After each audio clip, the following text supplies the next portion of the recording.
Good morning students. Part 10 जिसका नाम है स्वच्छता एवं स्वास्थ्य या स्वास्थ्य एवं स्वच्छता। इसमें हम आज पढ़ेंगे कचरे का उपयोग। बच्चों, आप जानते हो जो घरों से या विद्यालयों से जो कूड़ा करकट निकलता है, इसका उपयोग हम कंपोस्ट पिट बनाने में कर सकते हैं। ये कंपोस्ट पिट क्या होता है? कंपोस्ट पिट मान होता है गड्ढा। तो इसमें क्या करते हैं, किसी मैदान में एक गड्ढा खोद लेते हैं और इस गड्ढे में सबसे नीचे कुछ बारीक कंकड़ बिछा देते हैं। इसके बाद विद्यालय और घर से जो निकला हुआ गीला कचरा है, मैंने कल गीला और सूखा आपको समझाया था, गीला कचरा इसमें डालते रहते हैं और इसे नम रखने के लिए, नमी बनाने के लिए इस गड्ढे में समय समय पर पानी डालते रहते हैं। जब ये गड्ढा ढक जाता है, भर जाता है, तो इसे इसके ऊपर साफ मिट्टी से इसे ढक देते हैं और लगभग 2 से 3 महीने बाद जब हम इस गड्ढे की मिट्टी को हटाते हैं तो अंदर देखते हैं कि खाद बनकर तैयार हो गया। कंपोस्ट मतलब खाद होता है और पिट माने गड्ढा, तो गड्ढे में हम खाद बना सकते हैं। पिट माने होता है गड्ढा और कंपोस्ट का मतलब है खाद।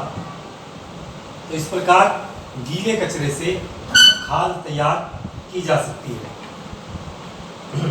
और भी कुछ प्रयास हैं जिससे हम अपने आसपास के वातावरण को साफ बना सकते हैं। जैसे पेट्रोल डीजल से चलने वाले वाहनों को कम से कम प्रयोग करें, क्योंकि इससे हमारा वायुमंडल प्रदूषित हो रहा है, उसमें कार्बन डाइऑक्साइड की मात्रा बढ़ रही है। क्योंकि जब पेट्रोल और डीजल या कोयला जलता है तो उससे कार्बन डाइऑक्साइड गैस निकलती है। इसके बाद धुआं रहित चूल्हा उसका प्रयोग करो या गैस सिलेंडर वाला चूल्हा जलाइए। खेतों के लिए कीटनाशक रसायन का अत्यधिक प्रयोग नहीं करना चाहिए। अस्पतालों में पट्टी, शीशी, बोतल, सुई, दवा प्रयोग करने के बाद बची हुई पट्टियाँ या जो ऑपरेशन के बाद जो अपशिष्ट पदार्थ बचते हैं उन्हें वो मेडिकल कचरा कहलाता है, उसका निस्तारण सही प्रकार से करना चाहिए, क्योंकि उसमें बहुत ज़्यादा संक्रमण होता है। अगर आप उसे इधर उधर फेंक दोगे तो पूरे परिवेश में संक्रमण फैल जाएगा। अगर कहीं खाली भूमि पड़ी हुई है तो वहाँ पर ज़्यादा से ज़्यादा वृक्षारोपण करो, पौधे उगाओ वहाँ पर। सार्वजनिक कूड़ा घरों का निर्माण करना चाहिए ताकि लोग इधर उधर कूड़ा ना फेंकें। स्वच्छता एवं सफाई के लिए समुदाय में मिलकर लोगों को इकट्ठा करके समझाना चाहिए कि भाई गंदगी करने से क्या हानियां हैं और स्वच्छता से क्या लाभ हैं, उसको उन्हें समझाना चाहिए। नहर, तालाब, जलाशय, इनमें पशुओं को नहीं नहलाना चाहिए, इनमें कूड़ा करकट नहीं डालना चाहिए। हैंडपंप के आसपास गंदगी नहीं फैलानी चाहिए, गंदगी, क्योंकि हैंडपंप के आसपास जो पानी इकट्ठा हो जाता है उसमें मच्छर उत्पन्न होते हैं जो बीमारी फैलाते हैं। मलेरिया, डेंगू, चिकनगुनिया जैसी बीमारियां उत्पन्न होती हैं। प्लास्टिक ये सबसे खतरनाक कचरा है, इसका कम से कम प्रयोग करना चाहिए प्लास्टिक का, क्योंकि ये बहुत प्रदूषण फैलाता है, नालियों को जाम कर देता है, जिससे बहुत गंदगी फैलती है और ये आसानी से गलता भी नहीं है। मिट्टी में आप दबा दो इसे तो 10 साल बाद भी खोद कर निकालोगे तो वैसे ही निकलेगी। तो ये आसानी से अपघटित यानी डिकम्पोज नहीं होता। स्वच्छता एवं सफाई का क्या महत्व है? स्वच्छता तो बहुत जरूरी है, उसका बहुत महत्व है हमारे जीवन में। अगर स्वच्छता नहीं रखोगे तो बीमारियां बढ़ेंगी और स्वच्छता रहेगी तो हम बीमार कम पड़ेंगे। तो इसलिए हमारे आसपास स्वच्छता बहुत जरूरी है और सबसे ज़्यादा जरूरी है शौचालय की स्वच्छता, शौचालय का प्रयोग। हमें शौच के लिए शौचालय का प्रयोग करना चाहिए। बाहर खेतों में जाकर शौच नहीं करनी चाहिए, इससे प्रदूषण फैलता है। तो शौच के लिए हमेशा शौचालय का प्रयोग करो। विद्यालय में छात्र छात्राओं के लिए अलग अलग शौचालय होना चाहिए, लड़कियों के लिए अलग, लड़कों के लिए अलग, और वहाँ पर शौचालय में स्वच्छ जल, साबुन और तौलिए की व्यवस्था होनी चाहिए। शौच के लिए साफ मग, बाल्टी और स्वच्छ पानी का प्रयोग करना चाहिए। शौच क्रिया के पहले और बाद में सीट पर पानी डालकर उसकी सफाई करनी चाहिए। शौचालय के आसपास गंदगी नहीं होनी चाहिए। ठीक है। शौचालय में नंगे पैर से नहीं जाना चाहिए, चप्पल पहन कर जाइए। और जब शौचालय से वापस आओ तो पैरों को और हाथों को साबुन से अच्छी प्रकार से धोना चाहिए। इसके बाद आता है शौचालय की स्वच्छता कैसे करें।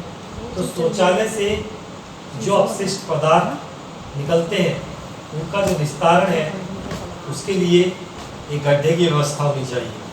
शौचालय में कुंडी लगा हुआ दरवाजा होना चाहिए। बाल्टी या मग को रखने का स्थान होना चाहिए, उन्हें इधर उधर नहीं फेंकना चाहिए।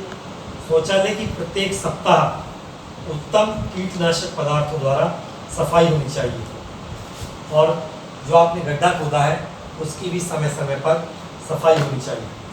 खुले में शौच नहीं करना चाहिए, उससे बीमारियां बढ़ती हैं। कुछ लोग खुले में शौच जाते हैं, इससे क्या होता है कि संक्रमण बढ़ता है।